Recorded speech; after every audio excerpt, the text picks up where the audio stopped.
Si tendes un masanseiro, así, bueno, neste tempo teñen que estar sacas masansiñas empezando a cuajar, este está cargadísimo, é moi probable que poidades ter algún tipo de bicho e vai atacar xusto cando están así piqueniñas, non cando estean grandes, pero vou vos enseñar a diferencia de cando está comendo unha polilla e cando está comendo unha mosca, porque as trampas que poidades comprar nunha tienda, si son pa mosca, non valen pa polilla, porque a polilla é un tipo como de mariposa, digamos. E se son pa polilla, non vos van a quitar a mosca. É que eu de mosca non teño, pero de polilla acabo de ver e quero vos enseñar. Vedes como está esta aquí, como esta que ten este líquido aquí? O mellor que podemos facer é quitala. Si aparece así, en negro, salido para fora, pero en negro é normalmente donde ten a parte de abaixo, o sea, no ápice da masán.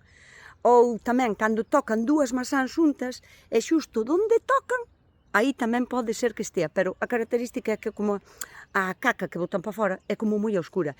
E aquí vai a estar o gusano. Isto é de polilla. Isto tendes que comprar trampas con feromonas pa polilla. O máis probable é que este tipo de polilla sea a Asidia pomonela, pero pode ser outro tipo de polilla, mira. Vai facendo a galería xusto hasta o carozo, hasta dentro do carozo. E o gusano ten que estar por aquí. Si fora larva de mosca, nin siquiera tería esa puntiña da cabeza negra, que se distingue perfectamente. Esta é de polilla. Entonces, como actuar? Fuera pa a basura todas as masáns que teñen a parte de abaixo, así, con este couso negro, porque iso é síntoma de que en dentro xa hai un gusano.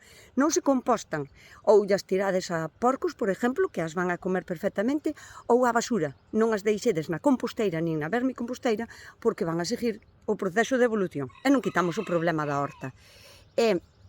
Si é polilla, vamos a comprar trampas con feromonas pa polilla, e se este gusanito fose blanco totalmente, sin unha cabeza específica, teríamos que comprar feromonas para a mosca da fruta, que pode ser a Ceratitis capitata ou pode ser calquera outra mosca de fruta, pero eu apostaría por Ceratitis capitata.